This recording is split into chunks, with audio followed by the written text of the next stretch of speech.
This week, Sportsman of North America says goodbye to a friend and celebrates the life of a great man.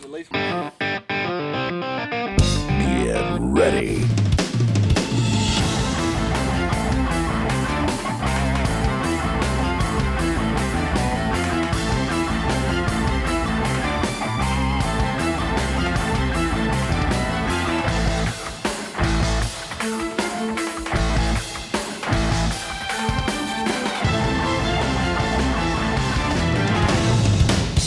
With Keith Powell, Mike McCabe, and Ray Howell.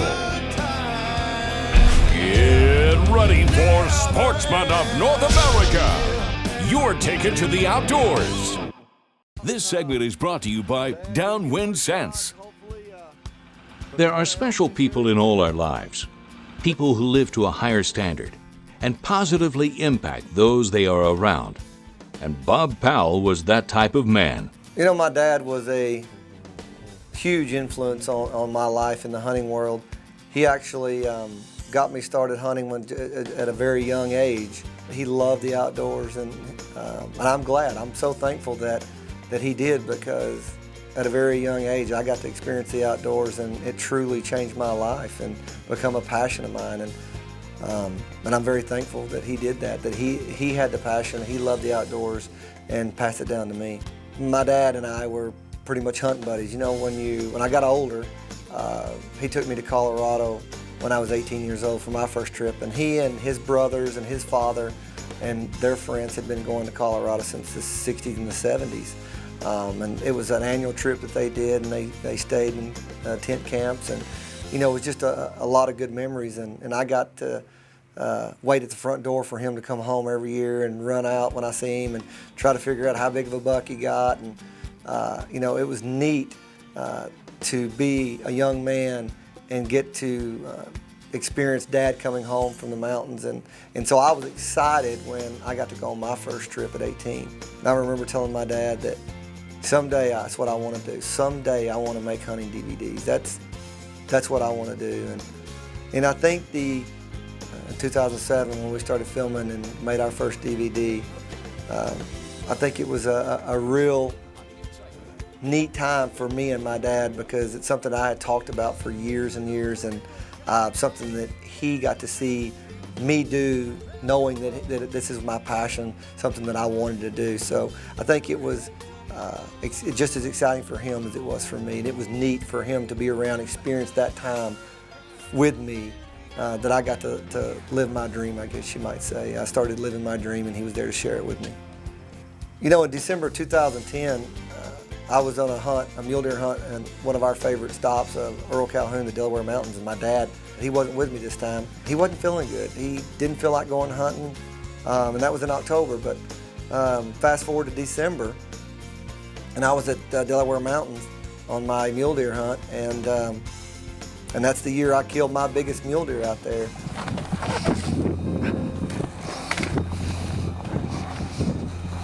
I'm on him.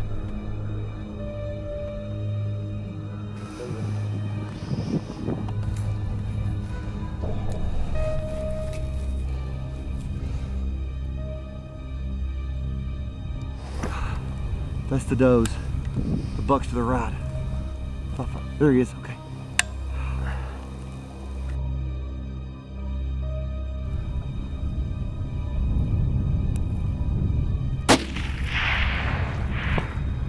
You hit something. He's down. He's down. He's down. We got that big son of a gun. Dude, he's like 600 yards and I could barely see him. Oh my gosh, that monster's down. Here he is, right here, right here, right here. Oh my gosh. Jeez. Look at this. Oh my gosh.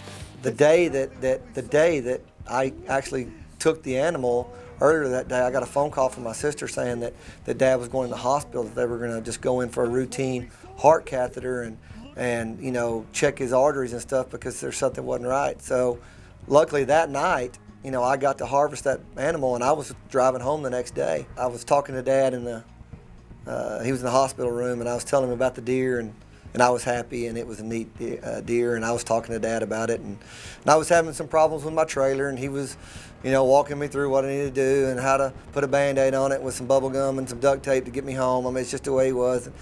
About an hour and a half, 2 hours, you know, after I got off the phone with him, I got a call from my sister. The routine procedure went really bad, and he almost died on the table, and they were having a really hard time bringing him back. His heart just wasn't responding. The doctor was saying he's got a very hard heart, and it wasn't working, and they had to put a heart pump in. And I drive straight from the deer hunt to the hospital, and I ended up staying at the hospital for almost a week with Dad. And Dad came out of it. He pulled back, but over the next 10 months was a very new deal for Dad and a new struggle for all of us. 2010 is coming to an end and has brought with it some scary and trying times for the Powell family.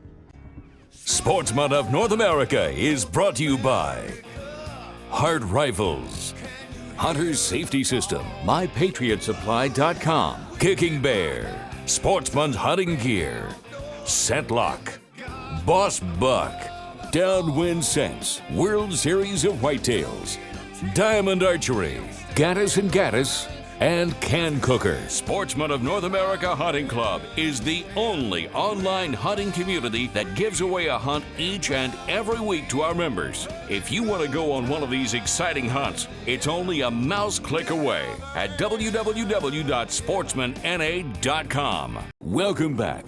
This segment is brought to you by Boss Buck. 2010 brought trying times for the Powell family. And now we take a look at 2011 and how it impacted Keith and his dad. So normally, I'm excited about the new year. You know, it's 2011. I get to start over. I get all fresh tags. I get, you know, start planning out all my destinations. But what's different this year is Dad's not well. And for some reason, my hunting spirit, my hunting drive is not there, and it's slowly diminishing and kind of going away. And I still go on our bear hunt in the spring with Kisslinger Outfitters, Darnie and Ron Kisslinger, which is their family. They're great friends. We love being there, and I went on that, and you know, and had a great hunt. And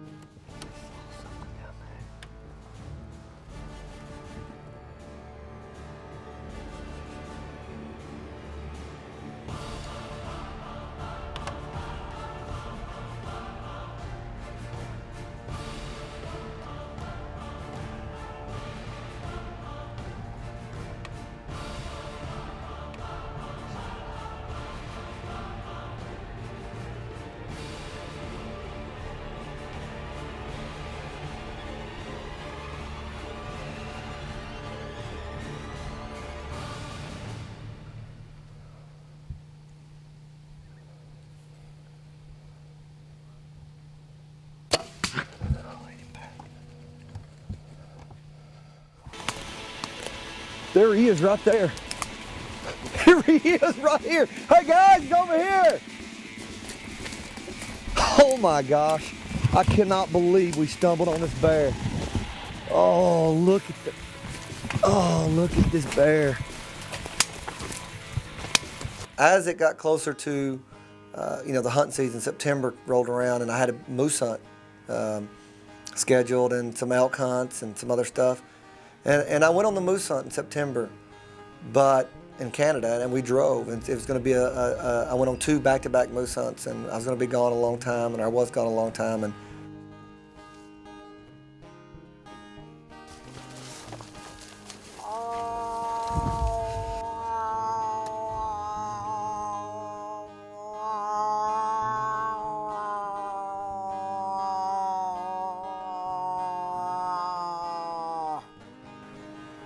And as I was gone, Dad's health was not improving. He's actually getting worse. And my, I guess, excitement, enthusiasm for the hunt was diminishing with his health. And at the end of the moose hunt, I just kind of put a halt to I just told everybody I just wasn't in the mood and canceled most of my hunts. And We had a deer lease in Oklahoma that's close to home, and so I figured I would just kind of go hang out there if I felt like it.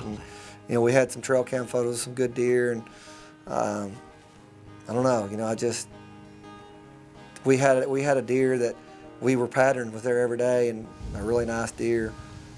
And it was very unlike me to not want to go hunt this deer, but we're here in Oklahoma in the muzzleloader season, and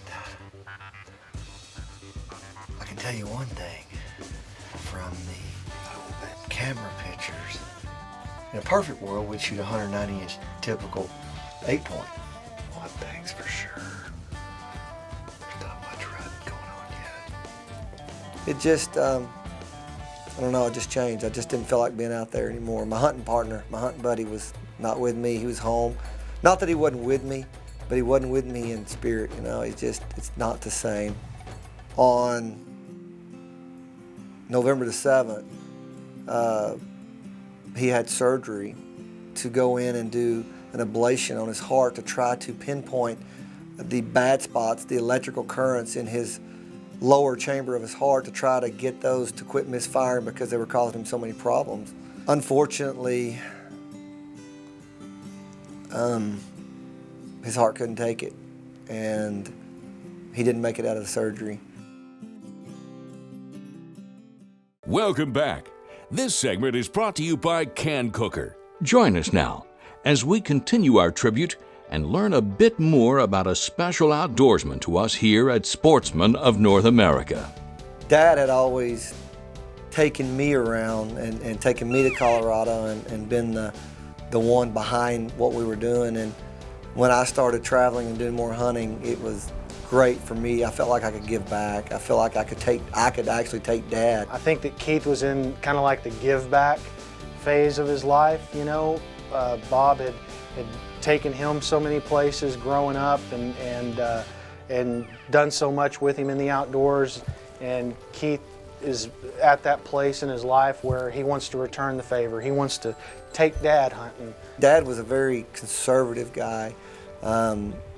Watched every penny, saved every dime, and just wouldn't go pay a lot of money to do something.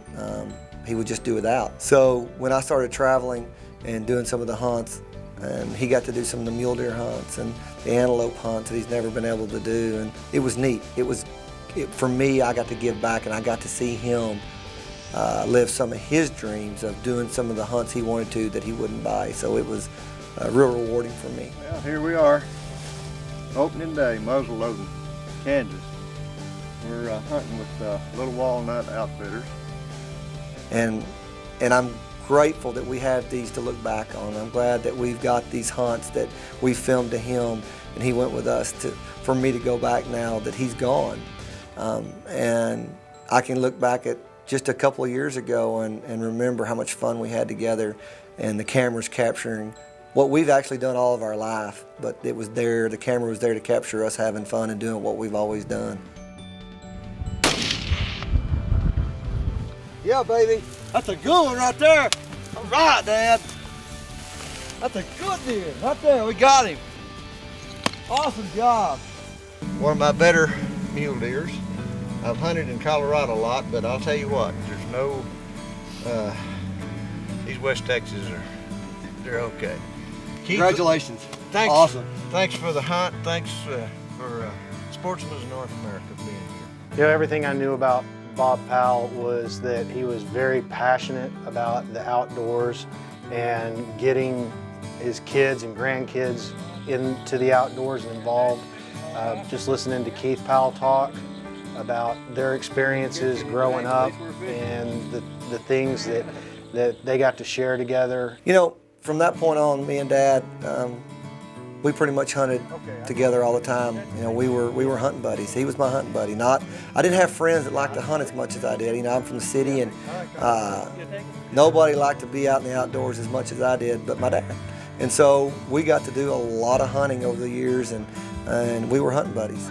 So I guess that would be 4, 5, 6, 7, 8, 9, 10, 11, 12 in Texas. Yes, sir. We did our elk hunt in Colorado and our mule deer hunt in Colorado every year, but we mainly spent most of our time whitetail hunting on the 5,000 acre ranch in San Angelo. Before I'd ever met Bob Powell, I'd always heard he was kind of a MacGyver, a handyman. He had a box with a tool for everything. I got to shorten this left headline here. In the family deer camp there in San Angelo, there was the old CJ5, the Jeep. Bob just always kept it running. Whatever it needed, he fixed, or he gave it batteries and tires and maybe a little oil every now and again, and it ran like a sewing machine. You know, one of the neat experiences that Dad and I got to experience together that was caught on film was a elk hunt. Our actual second elk hunt together. The first one was in Colorado, which was a big success, and then me and my dad had some priority points, and we actually chose to take them with Steve Martinez, and so we got to go there and hunt together. You know, through the 5 years that I knew him, Bob, I probably filmed Bob 2 or 3 times. The second time was an elk hunt in Colorado, and that was really neat because it was kind of like going back to Colorado for Keith and Bob. I really did feel privileged to be able to tag along to Colorado and capture that for Keith and Bob. We're back to Colorado and bugling bulls with Bob and Keith when we return. Welcome back. This segment is brought to you by World Series of Whitetail. The bulls are fired up, and Keith and Bob are adding to an already bucket full of memories. I just wanted to be with Dad. I gave up the first few days and went with him and hunted beside him, and we had our guides with us, and Dad's getting older. At that point, I thought we still had a little more time than we actually did, but I felt like we had time, but I don't know. I wanted to be with him, and it turned out to be a lot of fun. Sean, our guide, was calling, I think the first or second morning or day, and we had a big bull come in, and just awesome experience. And Dad, he's getting to the age where he couldn't see very well, and he's wearing his glasses, and those open sight muzzleloaders kind of gave him a fit. We didn't shoot him much anymore like we used to because we didn't go to Colorado every year like we'd done in the past, and so we haven't shot our muzzleloaders in a long time. And this elk came in and gave Dad an opportunity, and he shot under it or shot over, I can't remember, but we didn't get the elk. But I tell you, it was a lot of fun just being there with him, and we captured all that, and so it was just like part of the family there hanging out and doing another hunt. So the second day, or second morning, it was really cold and crisp, and you could see our breath, and we set up not 75 yards from where Dad had missed that bull the night before or the day before. It actually was in the evening. We've got 3 bulls answering us. They're coming closer. This one's close. It was just one of those magical mornings where they were bugling, they were fired up.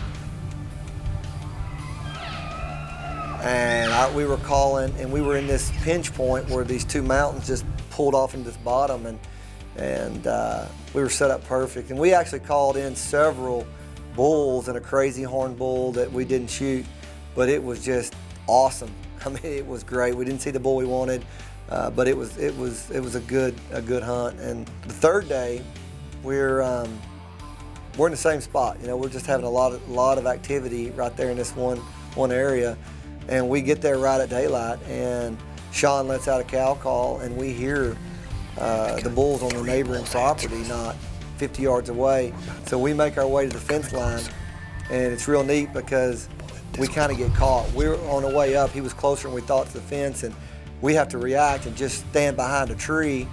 And it was funny because I was still trying to get hidden, and I heard Dad say, "Is he a taker? Is he a taker?" And I'm like, "What? Is he a shooter?"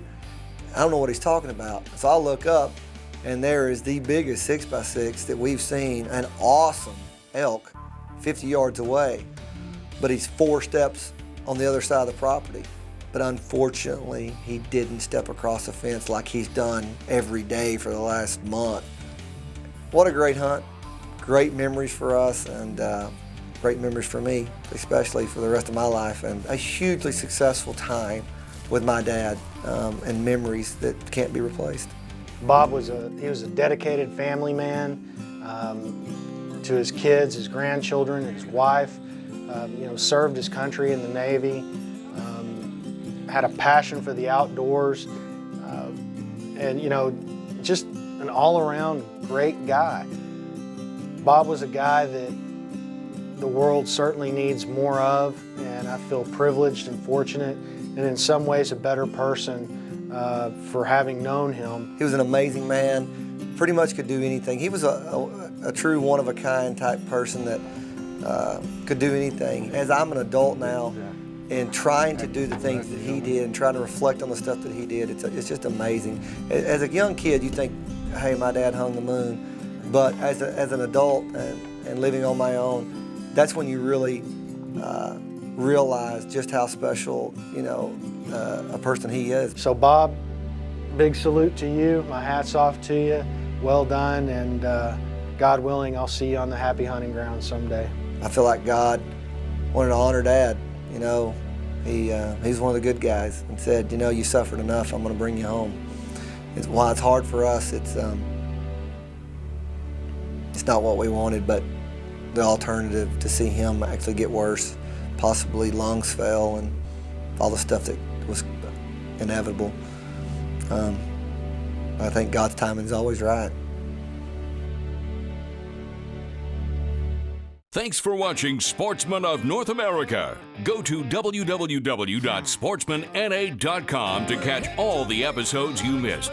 Don't forget, Sportsman of North America Hunt Club gives away a free hunt each and every week for an online social community for hunting and outdoors where you can meet other hunters and share photos, videos, and hunting tips.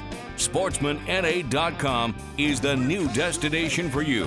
Thanks for watching, and we'll see you next time. Sportsman of North America, your ticket to the outdoors. We're changing lives one hunt at a time. Closed captioning is brought to you by Hunter Safety System. Saving lives is what we do. This has been a Sportsman Video production.